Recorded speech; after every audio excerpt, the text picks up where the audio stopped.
কখনো কি ভেবে দেখেছেন গ্রামের সুন্দর এক মনোরম পরিবেশে যদি গ্রামের ছোট ছোট ছেলেদের সাথে পিকনিক খাওয়া যেত তাহলে কেমন হতো? চলেন আজকে এমনই একটা ভিডিও শেয়ার করব আপনাদের সাথে। হঠাৎ করে ফোনের গ্যালারি ঘাঁটতে ঘাঁটতে আমি দেখি আমার একটা পুরনো স্মৃতি পড়ে আছে ফোনের গ্যালারিতে, তাই ভাবলাম সেটা আপনাদের সাথে শেয়ার করি। আজ থেকে প্রায় 2 বছর আগে আমি বেড়াতে গিয়েছিলাম আমার নানু বাড়িতে।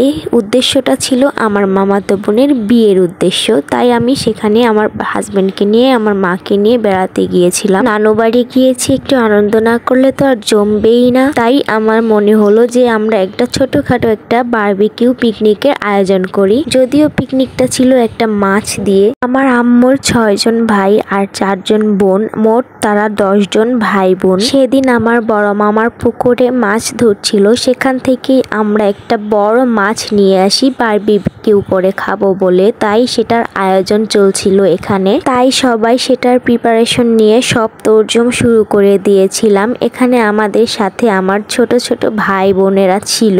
শুধু তাই নয়, আরো এখানে অনেক বড় মানুষেরাও ছিল। সবাই মিলে আনন্দ করার মাঝেই একটা সুন্দর দৃশ্য ফুটে উঠেছে। আমরা শহরে থাকি, তাই গ্রামে বেশি যাওয়া হয় না, এই দৃশ্যটা দেখা হয় না। তাই আমরা গ্রামে গিয়ে খুব মজা করি। আসলে গ্রামে যেতে কার না ভালো লাগে? গ্রামে গিয়ে যে একটা আনন্দ উল্লাস আছে, সেটা করতে কার না ভালো লাগে? আপনারাও জানাবেন কমেন্টে আপনাদের কেমন লাগে। যেহেতু আমার স্বামী একজন ডাক্তার, তাই তার সময় হয় না গ্রামে বেড়াতে যাওয়ার। তাই আমরা সময় করে একটু গিয়েছিলাম বেড়াতে। অনেক কষ্টে তাকে রাজি করেছিলাম, যেহেতু এটা বিয়ে ছিল আর তারা অনেক করে বলেছিল, দাওয়াত দিয়েছিল, তাই না যেয়ে আর উপায় নেই। এটাই ছিল আমাদের সুযোগ গ্রামে বেড়াতে যাওয়ার। এই যে দেখতে পাচ্ছিলেন যে মেয়েটা মুরগি হাতে নিয়ে দৌড়াদৌড়ি করছিল, কোটাকাটি করছিল, সেই মেয়েটাই ছিল বিয়ের কনে। সে ছিল আমার মামাতো বোন। সে অনেক ভালো, তার উকিল হয়েছি আমরা। সে আমার উকিল বোন হয়েছে, যদিও সে আমার মামাতো বোন, তারপরেও সে আমার উকিল বোন হয়েছে বিয়েতে। এখন যাকে মাছ কাটতে দেখছেন সে আমার আর কেউ নয়, আমার স্বামী। সে অনেক সুন্দর করে কাটাকাটি করতে পারে। মূলত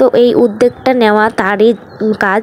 সে আর কি বলেছিল যে চলো আমরা মাছের বারবিকিউ করে খাই। এই যে দেখতে পাচ্ছেন সে আমার মামাতো ভাই। সে এখন লবণ ছাড়াই যাচ্ছিল মাছ ধুতে।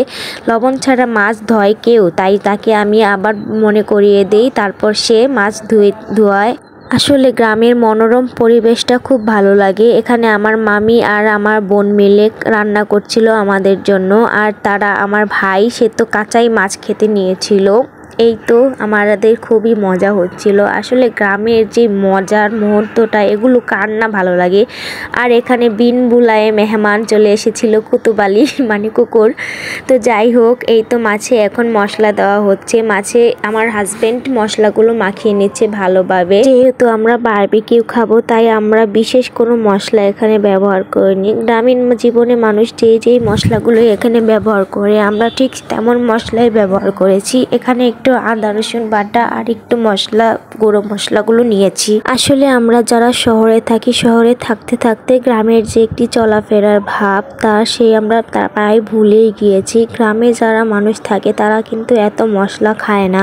তারা তাদের রেগুলার যেই খাবারগুলো খায়, তাদের যে খাবারটা আছে, সেই খাবারের মধ্যে যে একটা খাওয়ার তৃপ্তিটা আছে, সেটা জাস্ট অসাম। আমরা যারা শহরে বসবাস করি, দয়া করে তোমরা একটু গ্রামে গিয়ে ঘুরে আসবে। দেখবে গ্রামের যে থাকার আনন্দটা, সেটা কিন্তু শহরে থাকার আনন্দের চাইতে অনেক ভালো। গ্রামে ঘুরতে যাওয়ার মানে কিন্তু অনেক অনেক মজা। আমি ছোটবেলায় সব থেকে বেশি নানু বাড়ি গিয়ে আনন্দ করেছি। আমি যে খালা বাড়ি বলো, নিজের দাদু বাড়ি বলো, আমি সেখানে গিয়ে এতটা আনন্দ পাই না যতটা না আনন্দ আমি নানু বাড়ি গিয়ে পাই। কারণ সেখানে মানুষজন এত মজার, আর আমার নানু বাড়ির সবাই আমাকে অনেক ভালোবাসে। আর এই তো এখন আমাদের বারবিকিউর পালা। এখানে সবাই আগুন ধরাচ্ছে, দেন এখানে একটা ঝাঁকি নিয়ে এসে উপরে দিয়ে বিছিয়ে মাছগুলো দিয়ে দিবে। আমার সব ছোট ছোট ভাই বোনেরা অনেক মজা করছে। এই যে দেখতে পাচ্ছ চেয়ারে বসে আছে, এ কিন্তু আমার ভাই না,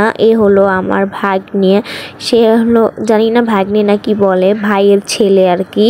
সে হলো আমার ভাইয়ের ছেলে। তো যাই হোক, এখানে দেখতে পাচ্ছ কুকুর। এই কুকুরটা হলো আমাদের, এখানে যেতগুলো কুকুর দেখতে পাচ্ছ সবগুলো আমার মামাদের পালা কুকুর। এরা হলো খুবই মালিক ভক্ত, এরা কখনো বাড়িতে কোনো চোর টোর এগুলো ঢুকতে দেয় না। এরা সব সময় আমাদের এই বড় বাড়িটা পাহারা দেয়। এরা হলো অনেক ভালো। আর এখানে দেখতে পাচ্ছ এখন জালিতে তেল মাখানো হচ্ছে বারবিকিউ করার জন্য, মাছগুলো দিয়ে দিবে। আর এই তো আমি একটু কাজ না করে বসে বসে পোজ নিচ্ছিলাম। আমার কি কাজ করার কি দরকার, সবাই যেহেতু কাজ করছে।